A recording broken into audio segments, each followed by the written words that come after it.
कल प्रधानमंत्री जी ने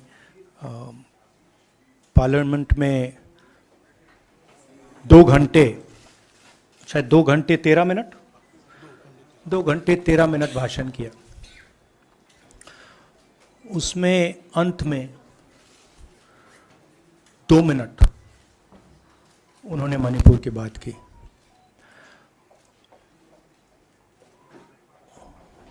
मणिपुर में महीनों से आग लगी हुई है, लोग मारे जा रहे हैं, बलात्कार हो रहा है, बच्चों को मारा जा रहा है। और अगर आपने देखा होगा कल, तो प्रधानमंत्री हंस हंस के बोल रहे थे, मुस्कुरा रहे थे, जोक्स क्रैक कर रहे थे, हंस रहे थे।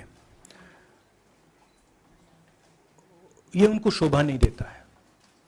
हिंदुस्तान का प्रधानमंत्री, अगर इस देश में हिंसा हो रही है, दर्द हो रहा है, हिंदुस्तान के प्रधानमंत्री को 2 घंटे मजाक नहीं उड़ाना चाहिए।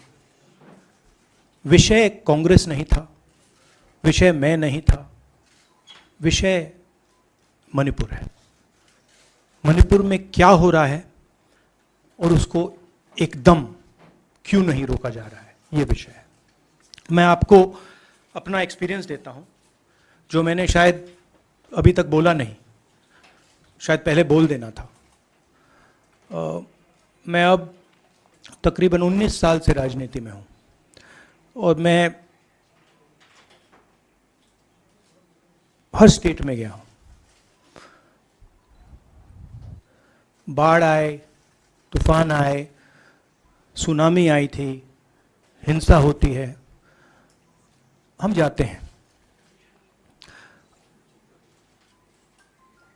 19 साल के एक्सपीरियंस में जो मैंने मणिपुर में देखा और सुना, वो मैंने कभी पहले नहीं सुना था।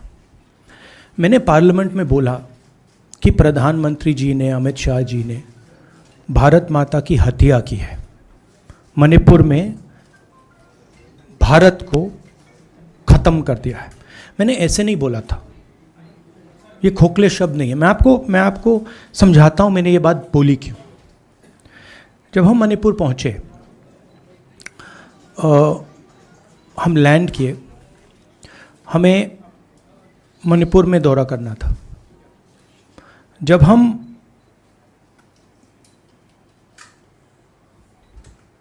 मेते एरिया में गए, हमें साफ कहा गया था कि अगर आपकी सिक्योरिटी डिटेल में कोई भी कुकी होगा, उसको आप यहां मत लाइए क्योंकि हम उसको मार देंगे। और जब हम कुकी के एरिया में गए, हमें कहा गया अगर कोई मेते आपकी सिक्योरिटी डिटेल में होगा, उसको आप मत लाइए, उसको हम गोली मार देंगे। हम जब गए, हमें मेतेज को परे करना पड़ा, हमें कुकीज को परे करना पड़ा। मतलब एक स्टेट नहीं है, आज 2 स्टेट है। स्टेट की हत्या कर दी गई है और उसको चीर दिया गया है। इसलिए मैंने बोला हिंदुस्तान की हत्या मणिपुर में बीजेपी ने कर दी है। और जब मैंने कल प्रधानमंत्री को देखा हंसते हुए, मजाक उड़ाते हुए, मैं समझ नहीं पा रहा था कि हिंदुस्तान का प्रधानमंत्री इस प्रकार से कैसे बोल सकता है। प्रधानमंत्री को यह पता नहीं लग रहा है कि हमारे देश में क्या हो रहा है। छोड़िए, नहीं जाना चाहते हैं, उसके भी कारण हैं, शायद मैं बता नहीं सकता हूं आपको, उसके कारण हैं। मगर अगर जा नहीं सकते हैं तो मणिपुर के बारे में बोले तो। हिंदुस्तान की आर्मी, आप सब जानते हो, सेना को आप जानते हो, जो मणिपुर में हो रहा है, हिंदुस्तान की सेना उसको 2 दिन में रोक सकती है, 3 दिन नहीं लगेंगे। अगर हिंदुस्तान की आर्मी को कहा गया कि यह तमाशा बंद करो, 2 दिन में यह तमाशा, ड्रामा बंद हो जाएगा। प्रधानमंत्री मणिपुर को जलाना चाहते हैं, आग बुझाना नहीं चाहते हैं। यह है सच्चाई। अब आप अपने सवाल पूछिए। Would you like me to say it in English? Huh? I watched the Prime Minister of India yesterday speaking for 2 hours, laughing, joking, lagawing naras in the parliament. The Prime Minister would say one line and the entire BJP would shout another nara. The Prime Minister seems to have forgotten that the state of Manipur is on fire and has been on fire for 4 months. Women and children are dying over there. People are being murdered. Women are being molested, are being raped. And the Prime Minister of India is sitting in the middle of the parliament, shamelessly laughing. This is not about Rahul Gandhi. This is not about the Congress party. This is not about the opposition. This is about India. It's about our country. A state has been decimated. It has been destroyed. It does not exist anymore. And it has happened because of the politics of the BJP. Divide and rule and burn. That is why in my speech I said, Bharat Mata has been murdered in Manipur. It's very interesting. For the first time, the words Bharat Mata have been expunged from the parliament. It's an insult to those words. Whatever I said that is wrong. I have said Bharat Mata, which is an idea, which is the idea of India, where everybody lives peacefully, harmoniously, with affection, has been killed in Manipur. It's a fact. So, the word itself now cannot be spoken by the people of India. We cannot say Bharat Mata in parliament.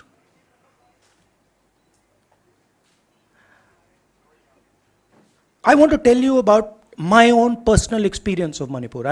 I've spoken to you about, I spoke in parliament about the women I met, the pain I heard, but I want to tell you why I said India has been murdered in Manipur. And I said it because Manipur no longer exists as a state. A state requires control. A state requires authority. That is disappeared in Manipur. It does not exist. And I saw this with my own eyes.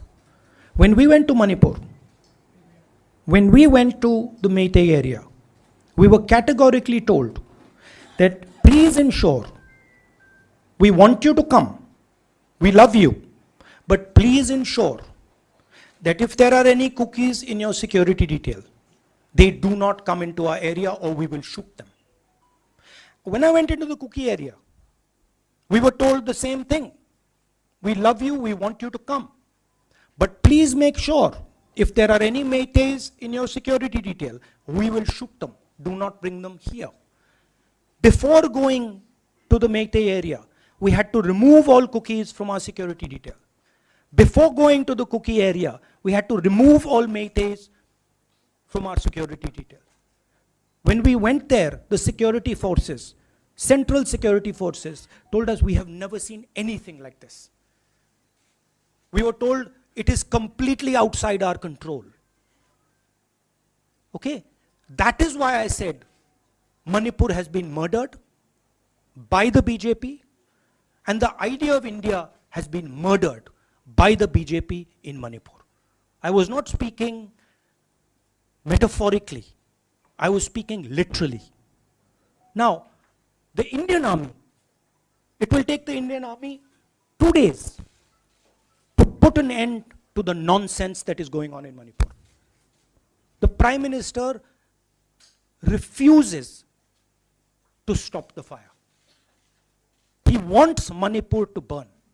He allows Manipur to burn.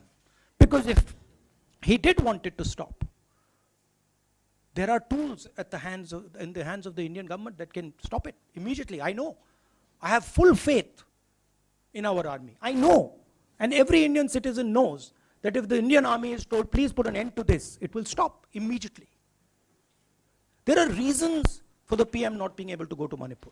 I'm aware of those reasons. I don't want to say them publicly. But there are clear reasons as to why the Prime Minister is not going there. That is why we wanted the Prime Minister to speak in Parliament. That is why we wanted Manipur to be on the agenda in Parliament. And what did the Prime Minister do? He ridiculed the state. He ridiculed the women of the state. He laughed at the women of the state. That's the truth. Now please ask your questions. Sanjeev, mic dena yaar. Finally, I just want to say one thing again in English. See, the Prime Minister, when he becomes Prime Minister, he ceases to be a politician. He becomes the representative of the voice of this country. The politics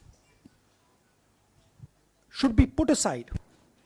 And the Prime Minister should speak not as a petty politician, as the leader of a political party, but the Prime Minister should speak with the weight of the Indian people behind him. And it's tragic to watch Mr. Narendra Modi. It's sad, because the Prime Minister does not understand what he actually is. He is our representative. He's my representative. He's all our representative.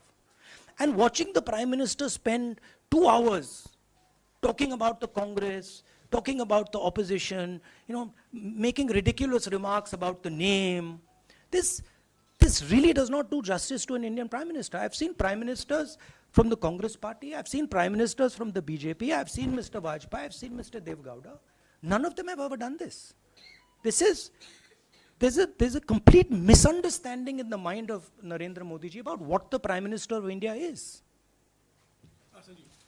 Rahul ji, you wanted the Prime Minister to speak in Parliament, and now that he's spoken, and you've said that he wants Manipur to continue to burn. So what is the Congress Party's next step to retrieve Manipur and save it? The only conclusion I can draw, because the Prime Minister has tools in his hand that can stamp out the fire in Manipur certainly within 3 or 4 days. But for some reason he is refusing to use those tools. Right? The Prime Minister could at least go to Manipur, talk to the communities, and say, I'm your Prime Minister. Let's start talking. It will be taken seriously. So I don't see any intention. Rahul ji कल ये भी प्रधानमंत्री ने अपने भाषण में कहा कि 2018 में ये लेके आए थे, 2023 में विश्वास प्रस्ताव लेके आए और 2023 में भी लाएंगे। तो एक तरीके से उन्होंने साफ तौर पर ये कह दिया कि मैं तो हमारी सरकार अगली बार भी बन रही है। एक पॉलिटिकल बात भी उन्होंने कही। तो आप उनके पूरे भाषण को आप ये कह रहे हैं कि वो पॉलिटिकल भाषण ज़्यादा था, मणिपुर पे बात बहुत कम थी, तो इसको कैसे देखते हैं? नहीं, भाषण हिंदुस्तान के बारे में नहीं था, भाषण नरेंद्र मोदी जी के बारे में था। वो अपनी राय, अपनी राजनीति, अपने एम्बिशंस वो आपको दे रहे थे। सवाल ये नहीं है कि नरेंद्र मोदी जी 24 में प्रधानमंत्री बनेंगे या नहीं। सवाल ये है कि मणिपुर जल रहा है, महिलाओं का बलात्कार हो रहा है, लोग मारे जा रहे हैं। सवाल ये है, अगर ये प्रधानमंत्री कहना चाहते हैं तो ये पब्लिक मीटिंग में कहें। मजाक बनाना चाहते हैं तो जब मणिपुर नहीं चल रहा है तो करें।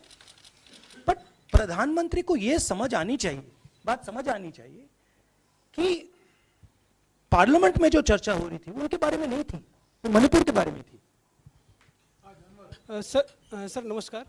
कल प्रधानमंत्री ने बार बार कांग्रेस का नाम लिया और ये आरोप लगाया कि नॉर्थ ईस्ट और मणिपुर की सारी समस्याओं में कांग्रेस जिम्मेदार है। आप क्या जवाब देंगे? नहीं, अभी मैंने बोला ना, वही तो जवाब है। मुझे प्रधानमंत्री को जवाब देने की जरूरत नहीं है। मैं सिर्फ ये कह रहा हूं कि एक स्टेट की हत्या की गई है, भारत माता की हत्या कर दी गई है मणिपुर में। भारत माता की हत्या मणिपुर में कर दी गई और प्रधानमंत्री लोकसभा में मजाक उड़ा रहे हैं, हंस रहे हैं, नारे लगवा रहे हैं। मुझे क्या जवाब देने की जरूरत है?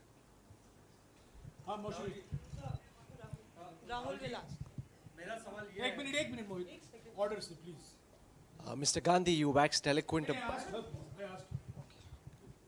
राहुल, आपने बोला कि प्रधानमंत्री ने बोला सदन में कि गृह मंत्री अमित शाह ने विस्तार से जवाब दे दिया।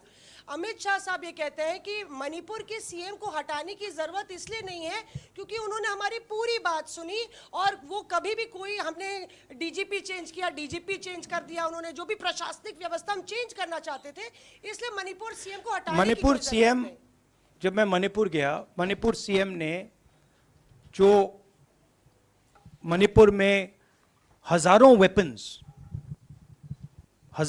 जो लूटे गए,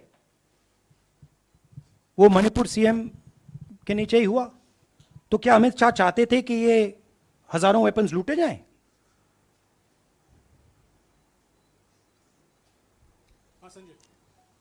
राहुल जी, जो हिंसा चल रही है, क्या अमित शाह चाहते हैं कि हिंसा चलती जाए? चीफ मिनिस्टर उसको रोक नहीं पा रहा है।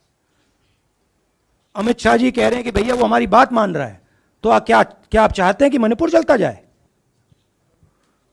राहुल जी, एक संसद में एक नया ट्रेंड दिखाई दे रहा है कि कई सेशन से अपोजिशन के एमपीज या तो सस्पेंड हो रहे हैं या डिस्क्वालीफाई हो रहे हैं, या एक सेशन से ज़्यादा ये अपोजिशन के एमपीज का जो प्रिविलेज मोशन या प्रिविलेज रूल्स के तहत जो डिस्क्वालिफिकेशन हो रहा है या सस्पेंशन हो रहा है, इसका जो ट्रेंड बढ़ रहा है, इसको आप लोग कैसे एड्रेस करेंगे? आप देखिए, एमपीज को निकालें, वापस डालें, हमारा काम बदलता नहीं है।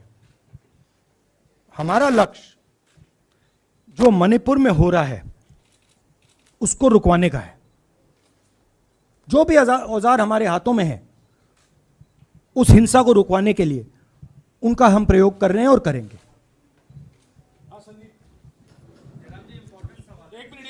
Yeah, Mr. Gandhi, you talked about using the army, deploying the army to control violence. You spoke that in Parliament. You've repeated here. But the BJP has criticized you and even previous Congress governments, saying that we want to solve the issue through dialogue. And they've criticized that in the 60s, in 64, the Mizo National Famine Front was bombed by the Indian Army, by the Indian Air Force. So they said that, you know, they do not believe I have never heard in my entire career, I have never been told anywhere I have been in India that if you take this person as a security officer with you, we will put a bullet in his head. I have never heard it.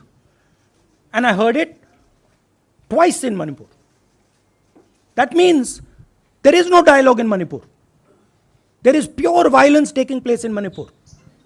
The first step is to stop the violence, put an end to it. I point out the army, but what I mean is that the Prime Minister has multiple instruments in his hands. He's not using them. It's been burning for 4 months. He's doing nothing and he's laughing. I'm amazed people can't see this. That he's sitting in Parliament and laughing. Jairam ji, Last question. Jairam जी, मोहित दुबे हूँ news nation से। आपने 37 minute का भाषण जयराम जी राहुल जी नहीं, मतलब आप मुझसे जयराम कर रहे हैं या उनसे राहुल जी जय सिया राम। राहुल जी, आपने 37 मिनट का भाषण लोकसभा के भीतर दिया और 37 मिनट में सिर्फ आपको करीब 14 मिनट ही दिखाया गया, बाकी आपके चेहरे पे कैमरा नहीं था और आप मणिपुर गए, मैक्सिमम टाइम आपने मणिपुर के ऊपर बोला। इस परंपरा को आप किस तरीके से देखते हैं? पता नहीं, शायद कॉन्ट्रडिक्शन है। शायद पीएम मेरा चेहरा टीवी पे नहीं देखना चाहते, मगर फिर पीएम मेरी वीडियो के बारे में बात करते हैं, तो पता नहीं क्या है। बट मुझे लगता है शायद उनको मेरा चेहरा टीवी पे देखना अच्छा नहीं लगता। कोई प्रॉब्लम नहीं है। जो मैंने बोलना था, देखिए मुझे अपना काम करना है। मैं जानता हूँ कि मीडिया पे कंट्रोल है, लोकसभा राज्यसभा टीवी पर कंट्रोल है, वो उसके बारे में मैं कुछ ज़्यादा नहीं कर सकता हूँ, मगर मुझे अपना काम करना है, मैं अपने काम को करता हूँ। जहाँ भी भारत माता पर आक्रमण होगा वहाँ मैं आपको खड़ा मिलूँगा, भारत माता की रक्षा करते हुए मिलूँगा।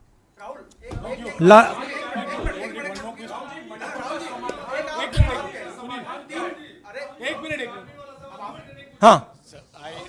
Okay, last question, brother.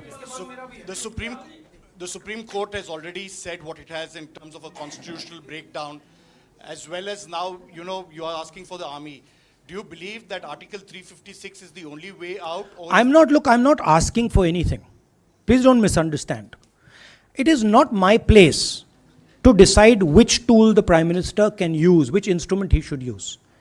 I am pointing out that there are multiple instruments that the Prime Minister has at his disposal, and he is not using a single one.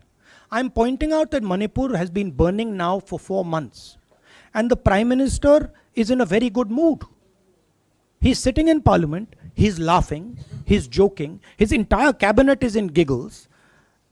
This to me seems completely insane.